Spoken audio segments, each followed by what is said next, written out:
Jangan lupa subscribe, like, share, and comment di YouTube Amin Sahdawa Channel.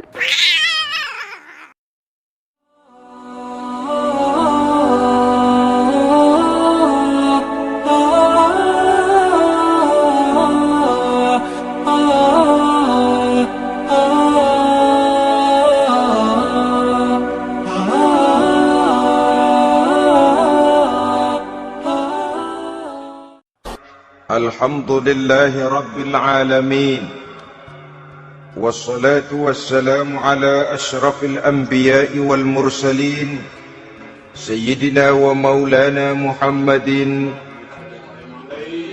wa ala alihi wa ashabihi al-mujahidin at-tahirin, amma ba'du. Saudara-saudara kaum muslimin seiman dan sekeyakinan yang berbahagia, pada suatu hari, seketika sedang berkumpul dengan para sahabat, Rasulullah pernah memberikan peringatan.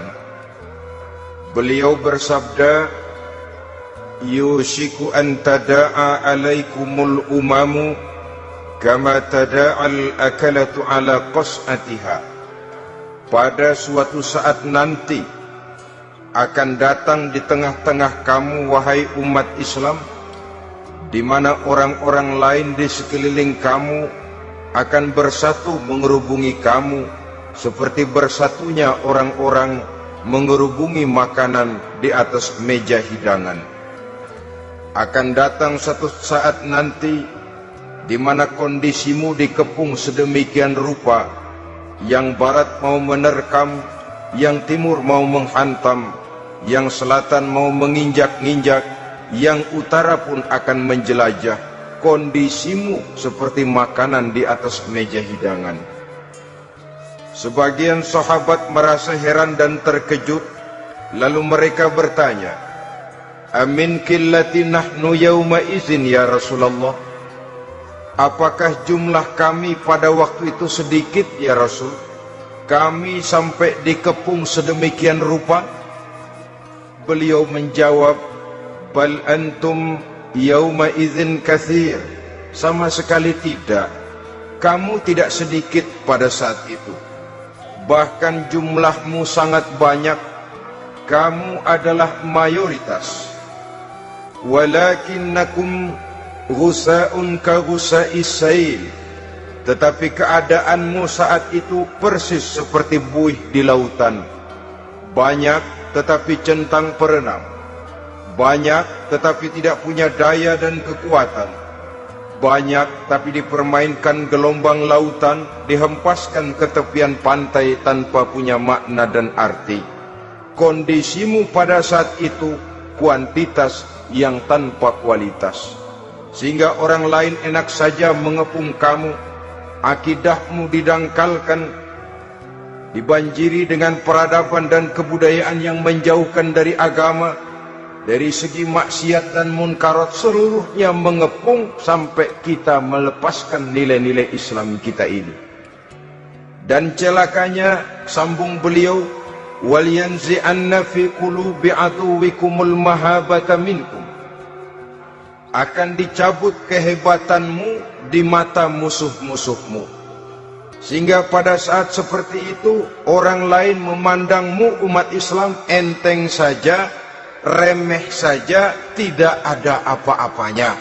Sudahlah, pokoknya umat Islam sikat saja. Umat Islam enteng, umat Islam kecil, umat Islam tidak ada apa-apanya. Alangkah ironinya, alangkah menyedihkannya, memilukan dan sekaligus memalukan. Umat yang mayoritas ini dipermainkan oleh yang minoritas. Umat yang jumlahnya terbesar, terbanyak, bahkan konon menurut catatan sampai 90%, tapi dipermainkan oleh mereka kelompok-kelompok kecil ini. Wal yakzifanna fi qulubikumul wahn. Pada saat itu di hatimu dicampakkanlah penyakit wahan. Sahabat kemudian bertanya, "Wa mal wahnu ya Rasulullah?" Apakah penyakit wahan itu ya Rasul? Beliau menjawab, hubbud dunya wa karahiyatul maut. Penyakit wahan itu tidak lain hubbud dunya wa karahiyatul maut. Terlalu cinta kepada dunia dan terlalu takut kepada mati. Materialistis dan takut resiko. Dua penyakit inilah yang menyebabkan walaupun umat ini mayoritas, tapi dipermainkan oleh yang minoritas. Walaupun dia golongan terbesar, tapi nasibnya seperti makanan di atas meja makan. Dari segala macam penjuru mau menghantam dia. Saudara-saudara kaum muslimin yang berbahagia, ini merupakan analisa sosial bahwa pada satu saat nanti akan terjadi di tengah-tengah umat di mana kita dihantam dan diserbu dari segala macam penjuru. Akidah didangkalkan, peradaban dan kebudayaan dirusak, makanan dan minuman diracuni, pakaian ditelanjangi dan lain sebagainya, sampai kita melepaskan nilai Islam yang kita cintai ini. Kondisi sosial ini satu saat akan datang kepada kita. Demikian analisa dan peringatan dari Rasulullah sallallahu alaihi wasallam. Marilah sekarang kita melihat, adalah benar bahwa di zaman sekarang kita insya Allah tidak akan mengalami perang Badar sehebat yang pernah dialami oleh Rasul dan para sahabatnya. Tetapi sesungguhnya perang yang kita hadapi di zaman sekarang ini tidak kalah hebatnya dengan perang Badar, tidak kurang dahsyatnya dengan perang Uhud, tidak kurang ngerinya dari perang Khandaq. Hanya saja yang kita hadapi sekarang ini bukan ujung pedang, bukan ujung tombak, bukan ujung panah.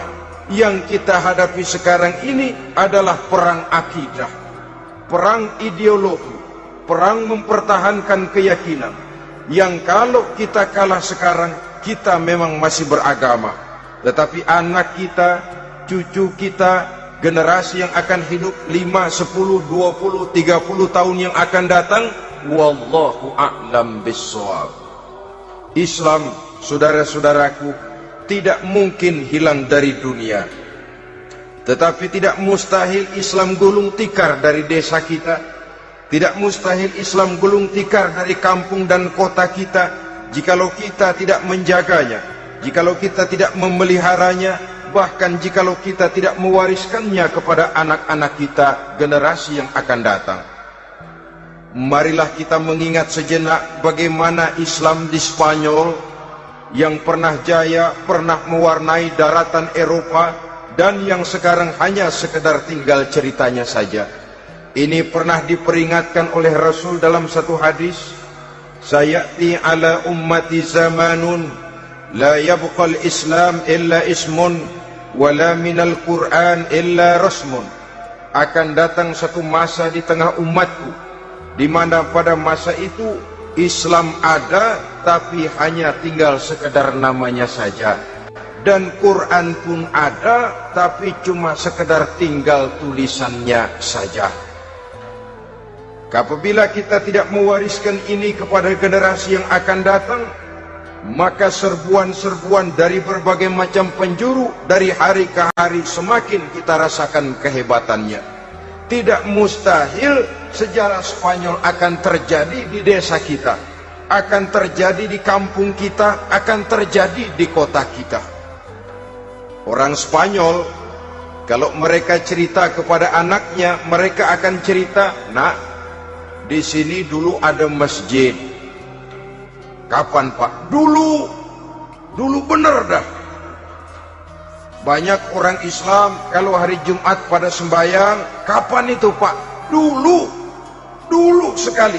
Sekarang cuma sekedar tinggal ceritanya saja. Bukankah sesuatu yang sangat tidak mustahil apabila kita tidak menjaga dan mewariskan Islam ini kepada generasi yang akan datang, maka serbuan-serbuan akan membawakan hasil yang diinginkan oleh para penyerbu itu tadi. Kita sudah menjadi umat yang mayoritas, tetapi umat yang mayoritas ini menurut Rasul dikepung sedemikian rupa akidahnya didangkalkan, peradaban dan kebudayaannya ditekan sedemikian rupa, kehidupan sosialnya dibuat individualis, kemudian dari segi pergaulan, pakaian, makanan, minuman dan sebagainya diracuni, sampai dia tidak lagi berpegang teguh kepada agamanya. Dan dikala itu hilang kehebatan umat ini di mata musuh-musuhnya. Orang lain memandang kita ringan saja, enteng saja, satu umat yang sudah kehilangan wibawa. Padahal konon kabarnya kita mayoritas, tapi enak saja dikutak-kutik orang lain.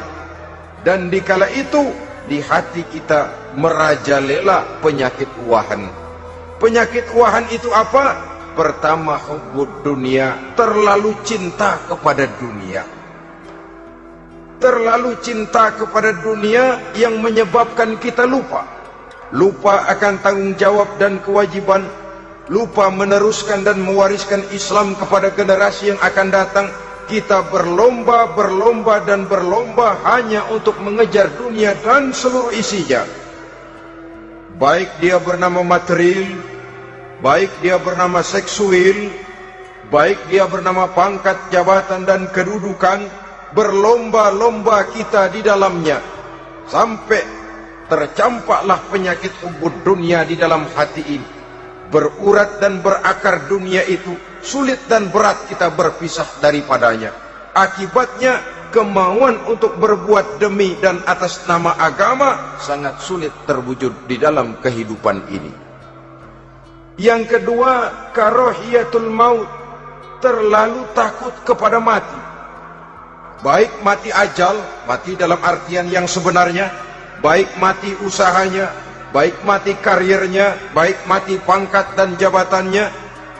Sehingga dengan demikian akibatnya jatuhlah kita menjadi umat yang kehilangan wibawa di mata orang lain. Saudara-saudara kaum muslimin rahimakumullah, saya katakan tadi, perang yang kita hadapi di zaman sekarang adalah perang akidah. Perang menghadapi peradaban dan kebudayaan yang menghancurkan moral daripada anak-anak kita.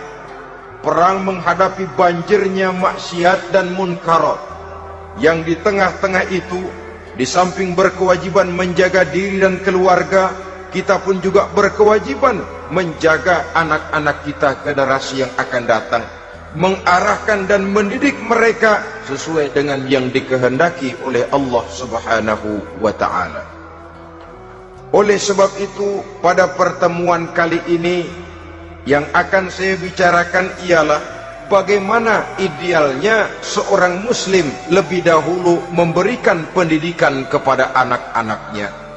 Di tengah satu situasi dan kondisi di mana serbuan datang silih berganti melanda dan menghantam umat Islam, kemana anak-anak kita ini harus kita arahkan? Karena kita orang tua mempunyai tanggung jawab. Anak adalah amanah, menyia-nyiakan amanah adalah dosa, dan dosa itu merupakan satu dosa yang besar. Bahkan orang tua bisa saja masuk neraka kalau tidak bertanggung jawab tentang anak-anaknya. Satu riwayat menjelaskan, ada orang soleh, ngajinya cukup, sholatnya cukup, puasanya cukup, zakatnya cukup, di mana ada majelis taklim hadir, baca Quran hobi, fitnah orang tidak pernah.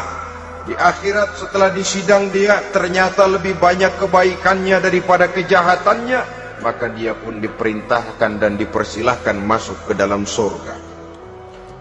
Giliran anaknya disidang, biang okem nih anak. Ditanya, siapa Tuhanmu? Tidak tahu. Siapa nabimu? Tenyaho. Apa kitabmu? Ora gelem. Kamu pernah sholat? Tidak. Zakat? Tidak. Puasa? Tidak. Judi? Hobi. Zina? Tiap malam. Mabuk? Berat. Wah, brengsek kamu. kebaikan tidak ada barang sedikit pun, sementara kesalahan dan dosa berlipat ganda, kamu neraka. Anak ini protes. Benar, saya tidak kenal siapa Tuhan saya tidak tahu siapa Nabi saya tidak tahu kitab suci dan kiblat saya tidak sholat, tidak zakat, tidak puasa. Tiap malam saya judi, saya zina, saya mabuk. Tapi saya kerjakan semua itu karena saya tidak tahu dan orang tua saya tidak pernah memberitahu saya. Dia enak-enakan hadir di majelis taklim, saya nyekek botol, didiemin saja. Dia enak-enakan baca Quran, saya zina, didiamkan saja. Saya bukan tidak mau, orang tua saya sama sekali tidak pernah mendidik saya. Dia mau benar sendiri. Maka kalau sekarang saya harus masuk ke dalam neraka, saya menuntut agar orang tua saya ikut sama-sama bergabung dengan saya ke dalam neraka. Gara-gara dia tuh saya jadi begini. Orang tuamu yang mana? Yang barusan mau ke surga. Ini orang tua yang sudah mau berangkat ke surga dipanggil. Sebentar dulu mas. Ini benar anak kamu? Iya pak. Waktu di dunia kamu tidak pernah ajarin dia ngaji? Sampai dia tidak kenal Tuhannya, tidak kenal nabinya, tidak kenal kiblat dan kitab sucinya? Iya pak. Dia tidak sholat, kamu diamkan saja. Dia tidak puasa, tidak zakat, kamu bersikap masa bodoh. Bahkan dia judi, dia zina, dia mabuk, kamu pun berdiam diri saja. Iya pak. Tahukah kamu bahwa anak ini adalah amanah? Menyia-nyiakan amanah artinya khianat, dan khianat adalah dosa yang sangat besar. Kamu tidak bertanggung jawab, maka kamu, anakmu gabung ke dalam neraka. Saudara-saudara kaum muslimin rahimakumullah, itu sebabnya Allah pesan benar-benar, ya ayyuhalladzina amanu qu anfusakum wa ahlikum nara. Hai orang-orang yang beriman, jaga dirimu dan keluargamu, istri, anak, orang-orang yang menjadi tanggung jawab dan kewajiban kita, jaga dan pelihara mereka dari api neraka. Saudara-saudara kaum muslimin, lalu kalau kita orang-orang tua yang hidup di zaman sekarang ini sudah sering beristighfar, mengurut dada, melihat situasi, membaca peta keadaan, konon tantangan yang akan dihadapi oleh anak-anak kita 15, 20, 25 tahun yang akan datang jauh lebih berat dari apa yang kita hadapi sekarang ini. Maka adalah wajar jika kita sebagai orang tua yang cinta kepada agama, cinta kepada anak-anak kita, berpikir untuk mewariskan nilai-nilai yang luhur ini kepada anak-anak kita generasi yang akan datang. Bagaimana pada mulanya kita harus mendidik mereka? Mari kita telusuri apa yang dicontohkan oleh Al-Quranul Karim. Orang-orang tua bijaksana yang diceritakan dalam Al-Quran, kalau sudah berpikir tentang anak-anaknya generasi yang akan datang, pendidikan pertama yang diberikan kepada anaknya ternyata adalah persoalan akidah. Nabi Ibrahim, pertanyaan yang paling merisaukan beliau buat anak cucunya ialah, ma ta'buduna min ba'di. Saudara bisa lihat surah Al-Baqarah ayat 133. Anak-anakku, kalau pada satu saat nanti aku, ayahmu ini sudah tidak ada lagi, meninggalkan kamu semua, meninggalkan kehidupan dunia ini, ma ta'buduna min ba'di, apa yang akan kamu sembah nak kalau ayah sudah tidak ada lagi?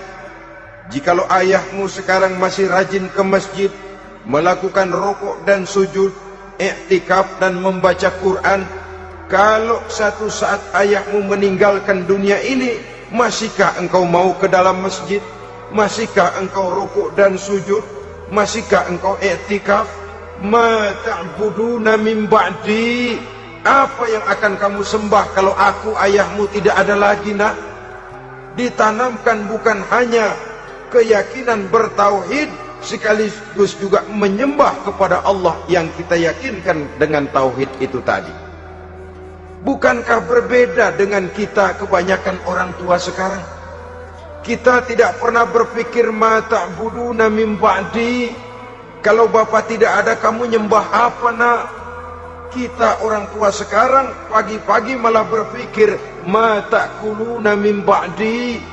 Kalau bapak enggak ada, kamu nanti makan apa nak? Bukan nyembah apa yang kita pertanyakan, bukan nyembah apa yang kita khawatirkan, makan apa nak? Maka yang dicari lalu sekolah-sekolah yang bonafit, yang tidak peduli apakah itu merusak imannya, mematikan akidahnya, menghancurkan keyakinannya. Yang penting ada jaminan hari depan bisa dapat lapangan kerja. Akibatnya berduyun-duyun orang-orang tua muslim menyekolahkan anaknya di sekolah-sekolah yang bukan Islam, yang nyata-nyata membahayakan akidahnya, dididik dengan kultur dan budaya yang bertentangan dengan nilai-nilai agamanya. Bukankah ini berarti merelakan anak untuk dikafirkan?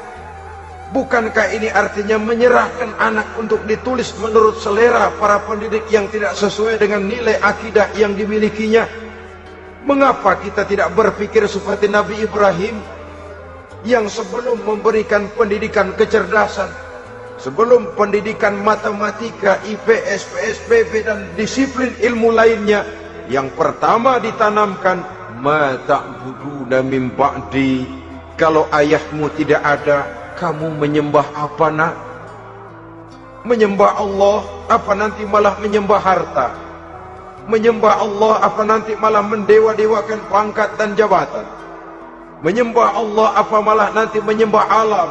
Itu yang dikhawatirkan Nabi Ibrahim kepada generasi yang akan datang. Dan itu saudara-saudara yang seharusnya mengkhawatirkan kita kepada anak-anak kita, generasi yang akan datang.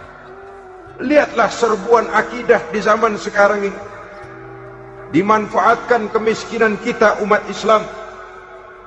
Diberikan kita tawaran berupa beras, pakaian, obat-obatan, kalau perlu beasiswa, asal bisa melepaskan keislaman kita ini. Bertahap, sedikit demi sedikit, step by step, shibran bi shibrin wa zira'an bi zira'in. Dan harus saya ingatkan, orang di zaman sekarang tidak mungkin menghantam Islam secara frontal. Tidak mungkin menghantam Islam terang-terangan, apalagi mengerahkan satuan militer. Tidak. Orang berhitung, bagaimanapun kondisi dan kualitasnya umat Islam, mereka masih punya satu modal penting, fanatisme agama. Kalau ini disulut, api jihad segera berkobar, dan hanya maut yang bisa menghentikan orang yang dibakar dengan semangat jihad. Orang tahu itu. Betapa Uni Soviet kedodoran menghadapi mujahidin Afghanistan yang disulut oleh semangat jihad yang berkobar dengan persenjataan yang primitif ketimbang persenjataan Uni Soviet. Entah mereka pantang surut mundur ke belakang. Jadi jangan mimpi bahwa orang mau menghantam Islam ini dengan melarang pengajian, meruntuhkan masjid, menyegel pondok pesantren. Tidak. Melarang orang sholat. Tidak. Kalau perlu masjid diperbanyak, musola diperbesar. Tapi bikin itu masjid seperti museum. Besar, megah, mercusuar, tapi bikin seperti museum. Tempat orang kagum, tempat orang memuji, tapi sunyi dari nilai-nilai ibadah. Saudara-saudara kaum muslimin, untuk sampai kepada penghantaman akidah, jalan yang paling mudah dirintis sekarang ini secara bertahap dan sistematis, memisahkan umat Islam dari Islamnya. Biarkan mereka bernama muslim. Biarkan di atas kartu penduduknya tertulis agama Islam. Tapi tanamkan budaya-budaya yang menyebabkan cara bergaul mereka, cara berumah tangga mereka, cara bertetangga mereka, sampai kepada cara mereka berpakaian, cara mereka bergaul, cara mereka makan dan minum, cara mereka mendidik dan menyekolahkan anak, sama sekali tidak lagi mencerminkan nilai-nilai yang islami. Itu sudah satu usaha yang paling praktis, memisahkan umat Islam dengan Islamnya. Kalau sadarlah kita ke arah ini usaha orang di zaman sekarang, maka yang harus pertama kita tanamkan kepada anak-anak kita, didik mereka dengan jiwa tauhid yang mengkristal di dalam batinnya, meresap sampai ke tulang sumsumnya, yang tidak akan sampai pun nyawa berpisah dari badannya, akidah itu tidak akan berpisah dari hatinya. Bahkan dia sanggup dengan tegar berkata, lebih baik saya melarat karena mempertahankan iman daripada hidup mewah dengan menjual akidah. Satu khitah, satu garis kehidupan yang perlu kita wariskan kepada anak-anak kita, generasi yang akan datang. Dahulu ada satu tradisi, saudara-saudara. Kalau anak gadis kita dilamar orang lalu bertanya, anakmu mau ngelamar gadis saya, apa sudah khatam Quran berapa kali? Apa sudah bisa baca kitab macam-macam dan lain sebagainya? Sehingga lahirlah satu kebanggaan. Apapun motifnya, tapi pertanyaan semacam ini zaman sekarang sudah langka.